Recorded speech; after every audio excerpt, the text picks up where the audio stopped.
ಅಂಜಿನ ಬೆಟ್ಟದ ಮೇಲೆ ಇದ್ದಳೊಬ್ಬಳು ಮುದ್ದು ಹುಡುಗಿ ಹೈಡಿ. ದೂರದ ಬೆಳ್ಳಿ ಬೆಟ್ಟದ ಮೇಲೆ ಅಜ್ಜ ಹಾಗೂ ನಾಯಿಯ ಜೊತೆಗೆ ಹಾಯಾಗಿ. ನಿನ್ನಿಂದಲೇ ಬೆಳಕು, ನಿನ್ನಿಂದಲೇ ಖುಷಿಯು, ಎಲ್ಲವೂ ನಿನ್ನಿಂದಲೇ, ಎಲ್ಲವೂ ನಿನ್ನಿಂದಲೇ, ಎಲ್ಲವೂ ನಿನ್ನಿಂದಲೇ. ಚಳಿಗಾಲ ಬಂದಾಗಿದೆ. ಸ್ಕೂಲ್ ಮುಗಿದ ನಂತರ ಟೆರೇಸಾ, ವಿಲಿಯಂ ಮತ್ತೆ ಕಾಲ್ ಪೀಟರ್ನ ಅಟ್ಯಾಕ್ ಮಾಡ್ತಾರೆ. ಅವನು ಮತ್ತೆ ಹೈಡಿ ತಾತನ ಬಂಗ್ಲೆಯಲ್ಲಿ ಹೋಗಿ ಬಚ್ಚಿಟ್ಕೋತಾರೆ. ಹೈಡಿ ಮಗುವಾಗಿದ್ದಾಗ ಇದೇ ಮನೇಲೇ ಇದ್ದಿದ್ದು. ಹೈಡಿ ಬಚ್ಚಿಟ್ಕೊಂಡಿದ್ದಾಗ ಅವಳು ಹುಟ್ಟಿದಿಲ್ಲ ಅಂತ ಅವಳು ಗೊತ್ತಾಯ್ತು. ಅವ್ರ ಮನೆಯವರ ವಸ್ತುಗಳನ್ನು ನೋಡಿದ್ಲು. ನಂತರ ಅವಳ ತಾತನ ಇದ್ರ ಬಗ್ಗೆ ಕೇಳ್ತಾಳೆ. ಆಗ ಅವಳಿಗೆ ಅವಳ ಅಜ್ಜಿ ಹೆಸರು ಗೊತ್ತಾಗುತ್ತೆ. ಅವ್ರ ಬಗ್ಗೆ ಸ್ವಲ್ಪ ಹೇಳ್ತೀರಾ? ಹಾಗೆ ನನ್ನ ಅಪ್ಪ ಅಮ್ಮನ ಬಗ್ಗೆ ಮುಂದೊಂದಿನ ಹೇಳ್ತೀನಿ.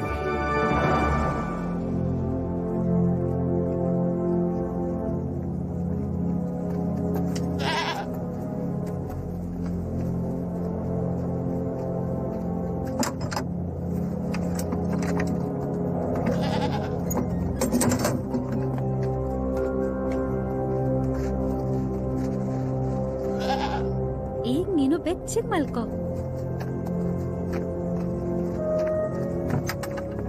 ತೆರೇಸಾ, ಹಿತ್ತಲ್ ಬಾಗ್ಲು ಹಾಕ್ತ್ಯಾ? ಹಾ ಅಮ್ಮ, ಲಾಕ್ ಮಾಡಿದೀನಿ.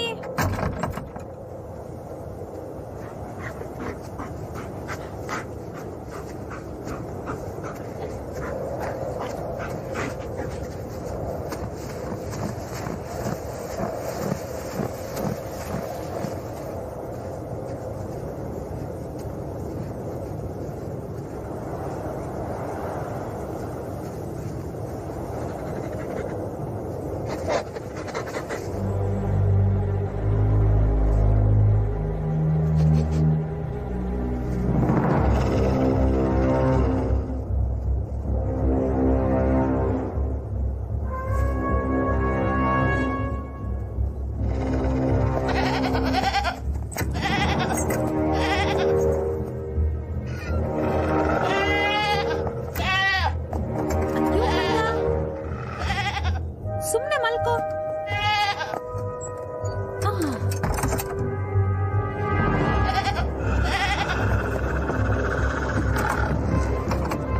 ಕಾಂತ, ಏನಾಯ್ತು ನಿಂಗೆ? ತೋಳ ತೋಳ ಬಂದಿದೆ.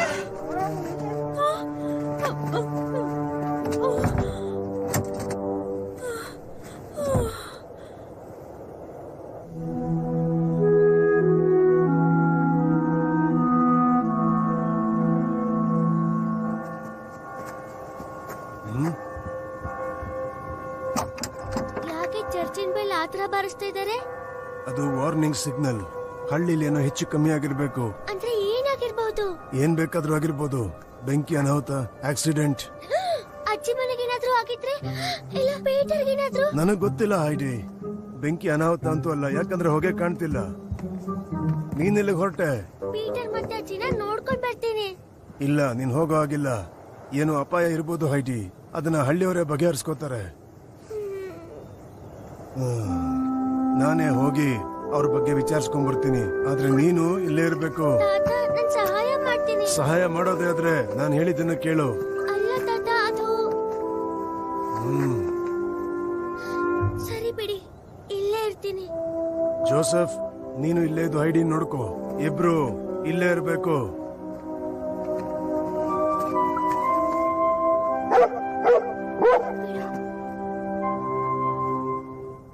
ನಾವು ಕಟ್ ಹಾಕಿದ ಮೇಕೆ ಕೂಡ ನಿನ್ನೆ ರಾತ್ರಿ ಕಾಣೆಯಾಗಿದೆ. ಅದು ತೋಳನೇನಾ? ನಿಜನಾ ಟೆರೇಸಾ?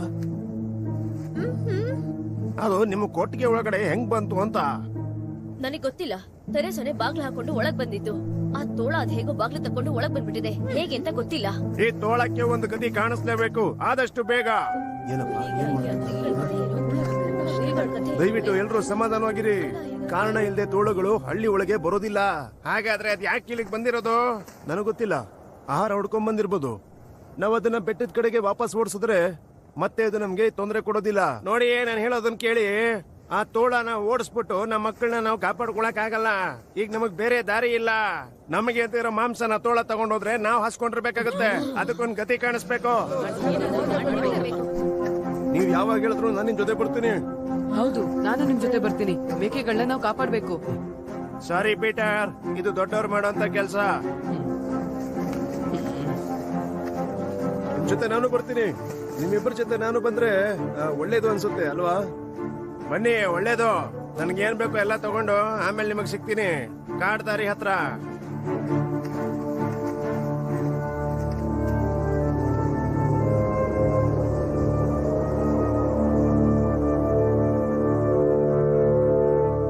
ಸರಿ, ನಿಮ್ಗೇನು ಆಗಿಲ್ಲ ಅನ್ನೋ ವಿಷಯ ಕೇಳಿ ಐಡಿ ಖುಷಿ ಪಡ್ತಾಳೆ. ನಾನ್ ಅವಳನ್ನ ಕೇಳ್ದೆ ಅಂತ ಹೇಳಿ. ಖಂಡಿತ. ಅಂಕಲ್, ಓಹೋ, ಗುಡ್ ಮಾರ್ನಿಂಗ್. ನಿಮ್ಮೆಲ್ಲರ ಕ್ಷೇಮ ವಿಚಾರಿಸ್ಕೊಂಡು ಹೋಗೋಣ ಅಂತ ಇಲ್ಲಿಗೆ ಬಂದೆ. ಪೀಟರ್ಗೆ ಏನಾಯ್ತು? ಬೆಲ್ ಸದ್ದಿಗೆ ಸಪ್ಪಗಿದಾನ? ಒಳಗ್ ಬನ್ನಿ, ವಿಷಯ ಏನು ಅಂತ ಹೇಳ್ತೀವಿ. ಹಳ್ಳಿ ಒಳಗೆ ತೋಳನ ಏನೋ ಅನಾಹುತ ಆಗಿರ್ಬೇಕು.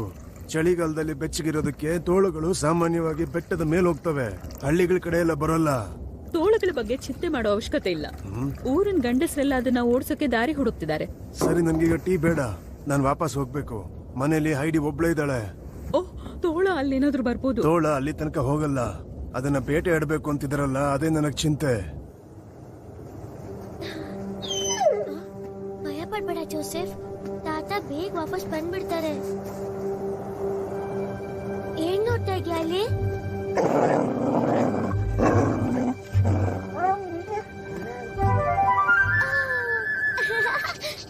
ಎಷ್ಟು ಕ್ಯೂಟ್ ಆಗಿದೆ ರ್ಯಾಬಿಟ್.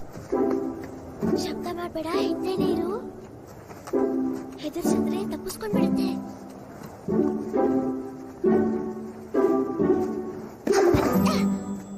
ಹೆದರ್ಕೋಬೇಡ, ನಾನೇನು ಮಾಡಲ್ಲ.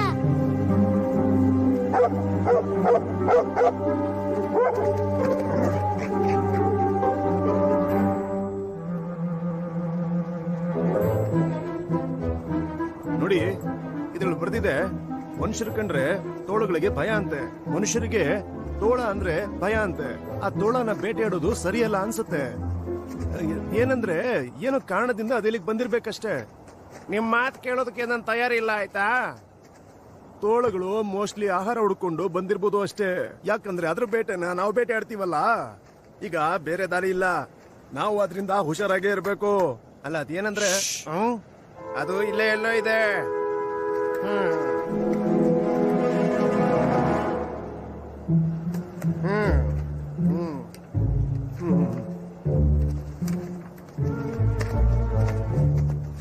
ಈ ಹೆಜ್ಜೆ ಗುರುತನ್ನ ಹುಡ್ಕೊಂಡು ಹೋದ್ರೆ ನಮಗ್ ಸಿಗೋದು ತೋಳ ಅಲ್ಲ, ನರಿ. ಇದು ತೋಳದ ಹೆಜ್ಜೆ ಗುರುತಲ್ಲ. ಏನ್ ತಮಾಷೆ ಮಾಡ್ತಾ ಇದ್ದೀರಾ? ನಿಮ್ ಸ್ಟೂಡೆಂಟ್ಸ್ಗೆ ಇದು ಸ್ಕೂಲ್ ಟ್ರಿಪ್ ಅಂತ ಅನ್ಕೊಂಡಿದ್ದೀರಾ?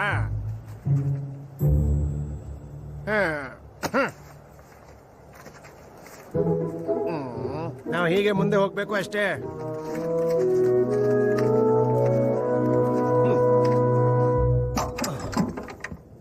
ಹೈಡಿ, ಜೋಸೆಫ್,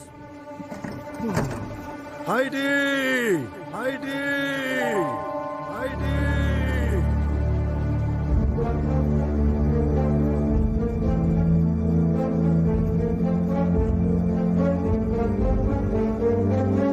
ಹೈಡಿ, ಹೈಡಿ, ಹೈಡಿ.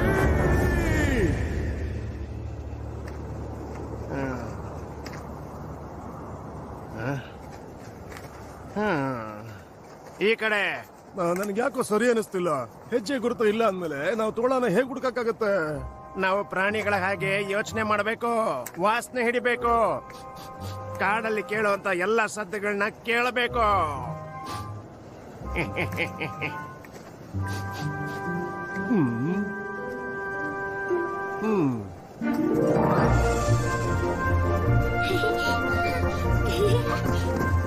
ಓಡ್ಬೇಡ, ಇರು. ನನಗೇನು ಮಾಡಲ್ಲ. ಯಾಕೆ ಹೊರಟಿದ್ಯಾ? ಒಳಗ್ ಹೋಗ್ಬಿಟ್ಯಾ ಪುಟಾಣಿ? ಜೋಸೆಫ್ ಅವನೆಲ್ಲೋ ತಪ್ಪಿಸ್ಕೊಂಡ್ಬಿಟ್ಟ ಅನ್ಸುತ್ತೆ.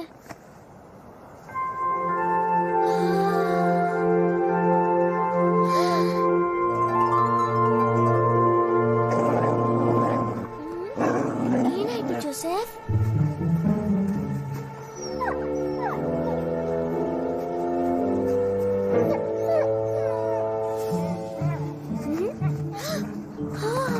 ಪುಟಾಣಿ ನಾಯಿ ಮರಿ. ಓ ಹೆದರ್ಸ್ಬೇಡ ಅವನ್ನ. ಅದೇನದು? ಅಯ್ಯೋ ಪಾಪ, ಸಿಕ್ಕಾಕೊಂಡ್ಬಿಟ್ಟಿದ್ದಾನೆ. ಒಂದ್ ನಿಮಿಷ ಇರು, ನಾನ್ ಹೆಲ್ಪ್ ಮಾಡ್ತೀನಿ. ಹೆದರ್ಕೋಬೇಡ. ಸಿಕ್ಕಾಕೊಂಡ್ಬಿಟ್ಟಿದೆ ಜೋಸೆಫ್, ನೀನ್ ಅಲ್ಲೇ ಇರು, ನಾನು ಹೋಗಿ ಹೆಲ್ಪ್ ಮಾಡ್ತೀನಿ.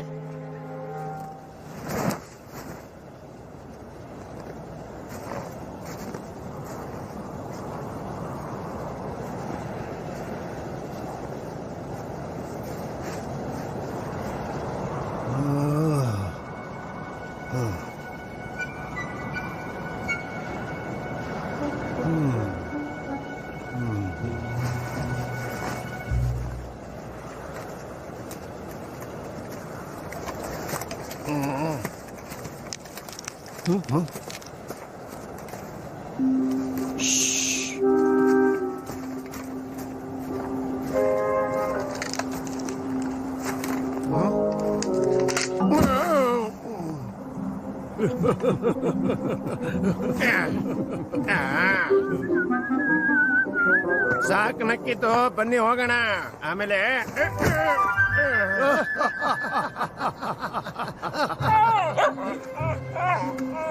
ಭಯ ಪಡ್ಬೇಡ, ನಿಂಗೇನು ಆಗಲ್ಲ. ಈ ಚಾಪಿಂದ ನಿನ್ನ ನಾನು ಆಚೆ ತೆಗಿತೀನಿ.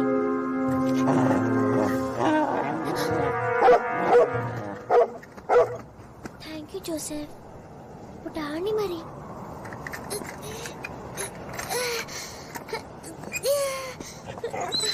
ತುಂಬಾ ಟೈಟ್ ಆಗಿದೆ ಇದು. ಪರವಾಗಿಲ್ಲ, ನನಗೆ ಏನಾದ್ರೂ ಬೇಕಾಗುತ್ತೆ. ಈ ಕಟ್ಗೆ ಸಹಾಯದಿಂದ ನಾನು ನಿನ್ನ ಆಚೆ ತೆಗಿತೀನಿ.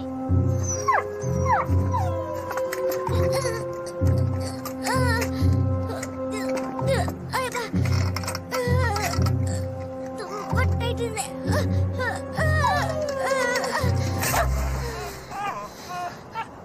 ಫ್ರೀ ಆದ ನೀನು.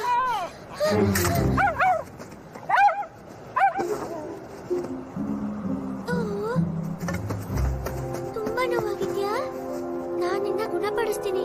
ತಾತನು ಹೀಗೆಲ್ಲ ಮಾಡದ್ ನಾನು ನೋಡಿದ್ದೀನಿ. ಹೈಡಿ,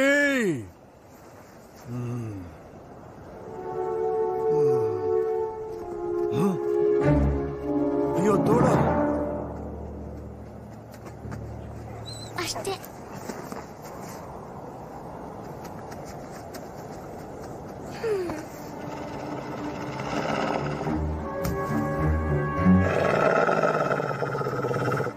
ನೋ ಕಮ್ಮಿ ಆಯ್ತಾ? ಅಯ್ಯೋ ಪಾಪ.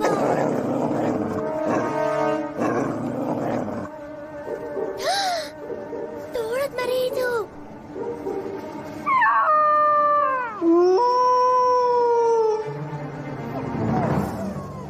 ನಿನ್ ಮರಿನ್ ಕಾಪಾಡ್ತಾ ಇದ್ದೆ ಅಷ್ಟೇ. ನೋಡಲ್ಲಿ, ನಾನು ಏನು ಮಾಡಿಲ್ಲ. ಬಟ್ಟೆ ಕಟ್ಟಿದ್ದೀನಿ. ಬೇಕಿದ್ರೆ ನಿನ್ ಮಗನ್ ಕರ್ಕೊಂಡು ಹೋಗು, ನಾನು ನಿನ್ನ ತಡೆಯಲ್ಲ.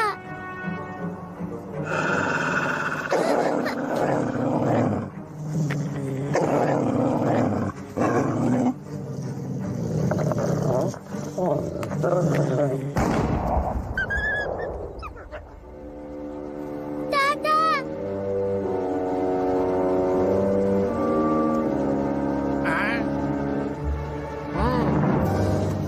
ಈ ಕಡೆಯಿಂದ ಸತ್ತು ಬಂದಿದ್ದು. ಹೈಡಿ, ಅಲ್ಲಾಡ್ಬೇಡ.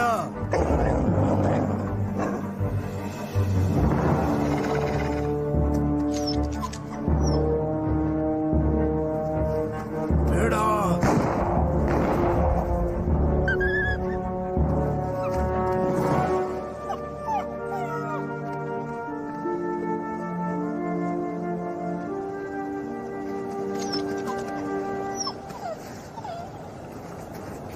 ಹೈಡಿ, ಬಾಯಿಲಿ. ತಾತ, ತಾತ. ಈ ತರ ಯಾವತ್ತು ಕಾಡೊಳಗ್ ಬರಬೇಡ, ಆಯ್ತಾ? ನಾನು ಹೇಳಿದ ಅರ್ಥ ಆಯ್ತಾ? ಆ ತೋಳ ನಿನ್ಗೇನಾದ್ರೂ ಮಾಡಿದ್ರೆ ಅದ್ರ ಮರಿನ್ ಕಾಪಾಡ್ತಿದ್ದೆ, ಅದಕ್ ಪೆಟ್ಟಾಗಿದೆ. ನೀವವತ್ತು ಪಟ್ಟೆ ಕಟ್ತಾ ಇದ್ರಲ್ಲ, ಅದೇ ತರ ನಾನು ಪಟ್ಟೆ ಕಟ್ಟಿದ್ದೀನಿ. ನೋಡಿ ಒಂದ್ಸಲ. ತಪ್ಪು ಹೈಡಿ, ನಾವ್ ಅದನ್ನ ಬಿಡ್ಬೇಕು. ಅದ್ರ ತಾಯಿ ಈಗ ಮತ್ತೆ ಬರುತ್ತೆ. ಆದ್ರೆ ಅಲ್ಲಿ ಹಳ್ಳಿಗೆ ನುಗ್ಗಿದ ತೋಳ.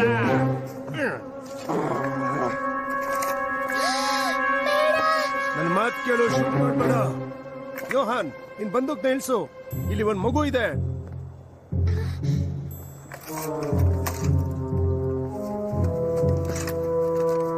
ಯೋಚನೆ ಮಾಡ್ಬೇಡ, ನಾನು ಮತ್ತೆ ತಾತ ನಿನ್ನ ಕಾಪಾಡ್ತೀವಿ. ಆ ಮರಿಯಿಂದ ದೂರ ಇರು ಯೋಹಾನ್. ಇದು ಹಳ್ಳಿಗೆ ಸಂಬಂಧಪಟ್ಟಿರೋ ವಿಷಯ, ನಿಮಗ್ ಸಂಬಂಧ ಪಡೋದಿಲ್ಲ ಅಂಕಲ್. ಈಗ ನಾವು ಹಳ್ಳಿ ಇಲ್ದಿರೋದ್ರಿಂದ ಇದು ನನಗ್ ಸಂಬಂಧ ಪಡುತ್ತೆ. ನಾವು ನಮ್ಮ ಹಳ್ಳಿನ, ನಮ್ಮ ಮಕ್ಕಳನ್ನ ಕಾಪಾಡ್ಕೋಬೇಕು. ಈ ತೋಳದ ಮರಿ ಯಾರ ಮೇಲೂ ದಾಳಿ ಮಾಡಿಲ್ಲ. ಇದು ಹಳ್ಳಿ ಒಳಗಂತೂ ಬಂದೇ ಇಲ್ಲ. ಅಂಕಲ್ ಹೇಳ್ತಾ ಇರೋದು ಸರಿ ಯೋಹಾನ್, ಈ ಮರಿದೇನು ತಪ್ಪಿಲ್ಲ. ಹ್ಮ್ ಈಗ ಇದರಿಂದ ಏನು ತೊಂದರೆ ಆಗದೆ ಇರ್ಬೋದು, ಆದ್ರೆ ಮುಂದಿನ ವರ್ಷ ಇದು ದೊಡ್ಡದಾದ್ಮೇಲೆ ತೊಂದರೆ ಕೊಡಲ್ಲ ಅಂತ ಏನ್ ಗ್ಯಾರಂಟಿ? ಸುಮ್ನಿರ್ತೀಯ? ಮನುಷ್ಯರ ಜಾಗಕ್ಕೆ ತೋಳುಗಳು ಬರೋಕ್ ಇಷ್ಟಪಡಲ್ಲ. ಹಳ್ಳಿಗೆ ಮನುಷ್ಯರಿಗೆ ಏನು ತೊಂದರೆ ಕೊಡದೆ ಹಾಗೆ ಹೋಗ್ತವೆ ಅಷ್ಟೇ. ಸರಿ, ಈ ಮರಿ ಹೇಗಿದ್ರು ಪೆಟ್ಟಾಗಿದೆ, ಪಾಪ ತುಂಬಾ ನೋವು ಪಡ್ತಾ ಇರುತ್ತೆ. ಅದಕ್ಕೆ ಅದ್ರ ಆತ್ಮಕ್ಕೆ ಶಾಂತಿ ಕೊಟ್ಬಿಡೋಣ. ಹಾಗೆಲ್ಲ ಮಾಡ್ಬೇಡಿ, ನೀವು ತುಂಬಾ ಕೆಟ್ಟವರು. ಇವನು ಮತ್ತೆ ಇವ್ರಮ್ಮ ಯಾರಿಗೂ ಏನು ತೊಂದರೆ ಕೊಟ್ಟಿಲ್ಲ. ಈಗ ಇವ್ರ ಅಮ್ಮನೂ ಬಿಟ್ಟು ಹೋಗ್ಬಿಟ್ಲು. ಇಷ್ಟೆಲ್ಲ ಆಗಿದ್ದು ಆ ಟ್ರ್ಯಾಪ್ ಇಂದ. ಟ್ರ್ಯಾಪ್?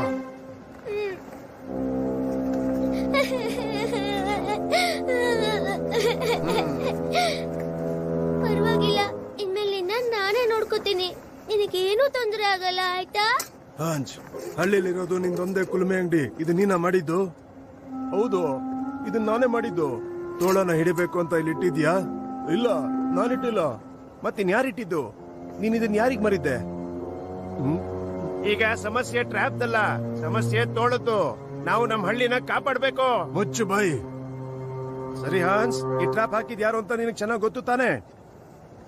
ನಿನ್ ಪ್ರಾಣಿಗಳನ್ನ ಕಾಪಾಡ್ಕೋಬೇಕು ಅಂತ ನೀನೇ ತಾನೇ ನನಗೆ ಟ್ರ್ಯಾಪ್ ಮಾಡಕ್ ಹೇಳಿದ್ದು. ಹೌದು. ಅಥವಾ ಚಳಿಗಾಲ ಅಂತ ತೋಳಗಳು ಇಲ್ಲಿಂದ ಮೇಲ್ ಹೋಗುತ್ತಲ್ಲ, ಆಗ ಅದನ್ನ ಹಿಡಿಬೇಕು, ಅದನ್ನ ಮಾರ್ಬೇಕು ಅಂತ ಪ್ಲಾನ್ ಮಾಡಿದ್ದ? ಇಲ್ಲ, ನಿಜವಾಗ್ಲೂ ಇಲ್ಲ. ಇಲ್ಲಿ ತಪ್ಪೆಲ್ಲ ನಿಂದನೆ. ನೀನ್ ಹಾಕಿ ಟ್ರ್ಯಾಪ್ ಅಲ್ಲಿ ಈ ಮರಿ ಸಿಗಾಕೊಂಡಿಲ್ಲ ಅಂದಿದ್ರೆ ಆ ತೋಳ ಹಳ್ಳಿಗೆ ಬರ್ತಾನೆ ಇರ್ಲಿಲ್ಲ. ಅಲ್ಲ, ನಾನು ನಿನಗೆ ಏನು ಅಂದ್ರೆ ದುರಾಸೆ ಜಾಸ್ತಿ. ನನ್ನ ಕ್ಷಮಿಸಿ. ಸರಿ, ನಾನೀಗ ಮನೆಗೆ ಹೋಗ್ತೀನಿ. ನನ್ನ ಹೆಂಡತಿ ನನ್ನ ಬಗ್ಗೆನೇ ಯೋಚನೆ ಮಾಡ್ತಿರ್ತಾಳೆ. ಈಗ ಈ ಮರಿನ ಏನ್ ಮಾಡೋದು ಅಂತ ನಾನು ಅದನ್ನ ನೋಡ್ಕೋತೀನಿ. ಅವನ್ ಏನೋ ತೊಂದರೆ ಮಾಡ್ದೆ ಹಳ್ಳಿಗೆ ಹೋಗೋ ತರ ನೋಡ್ಕೊಳ್ಳಿ.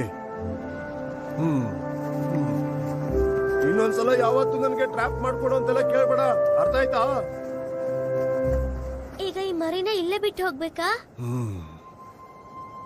ಅದು ಇಲ್ಲಿಗೆ ಬರಲ್ಲ ಅನ್ಸುತ್ತೆ. ನಾವಿಲ್ಲಿ ಹೆಚ್ಚಾಗಿದ್ದಿದ್ರಿಂದ ಅದಕ್ಕೆ ಈ ಜಾಗದ ಬಗ್ಗೆ ಭಯ ಇರುತ್ತೆ. ಹಾಗಿದ್ರೆ ಮನೆ ಕರ್ಕೊಂಡು ಹೋಗೋಣ. ಇವನ್ನ ನಾನ್ ನೋಡ್ಕೋತೀನಿ. ಬೇಡ ಹೈಡಿ, ಕಾಡು ಪ್ರಾಣಿ ಕಾಡಲ್ಲೇ ವಾಸ ಮಾಡಬೇಕು. ಇದನ್ನ ಅದ್ರ ತಾಯಿ ಹತ್ರ ಸೇರಿಸಲೇಬೇಕು.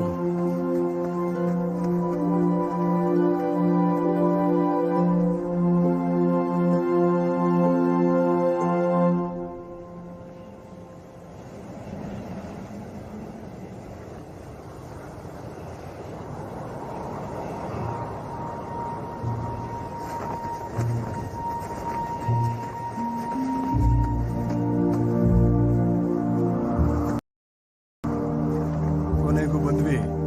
ಈ ಜಾಗ ಯಾವ್ದು ಗೊತ್ತಾ ಹೈಡಿ? ಚಳಿಗಾಲದಲ್ಲಿ ತೋಳುಗಳಿರೋ ಜಾಗ.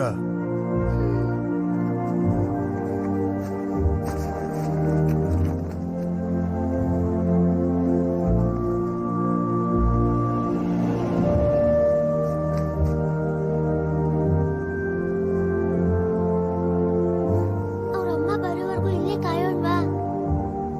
ಇಲ್ಲ, ಇನ್ನು ಮುಂದಿನ ಕೆಲಸ ಪ್ರಕೃತಿಗೆ ಬಿಟ್ಟಿದ್ದು.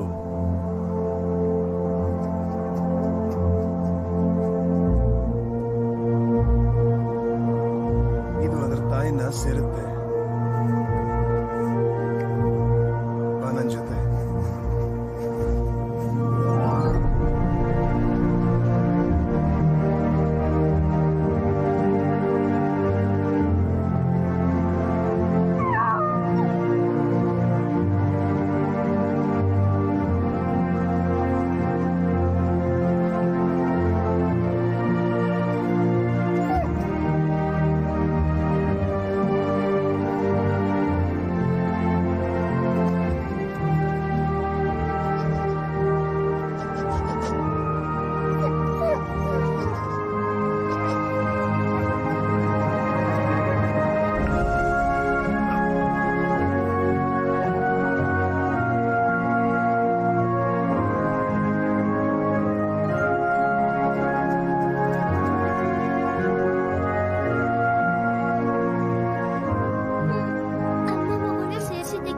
ಥ್ಯಾಂಕ್ ಯು ತಾತ, ಥ್ಯಾಂಕ್ ಯು ಸೋ ಮಚ್. ಹೈಡಿ, ಆ ಮರಿನ ಕಾಪಾಡಿದ್ದು ನೀನು.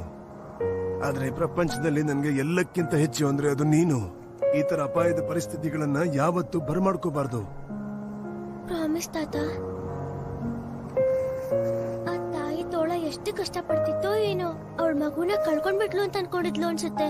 ಅದೇ ತರ ನನಗೂ ನಿನ್ನ ಕಳ್ಕೊಳ್ಳೋದಕ್ಕೆ ಇಷ್ಟ ಇಲ್ಲ ಹೈಡಿ. ನಿಮ್ಮನ್ ಕಳ್ಕೊಳಕ್ ನನ್ಗೂ ಇಷ್ಟ ಇಲ್ಲ ತಾತ.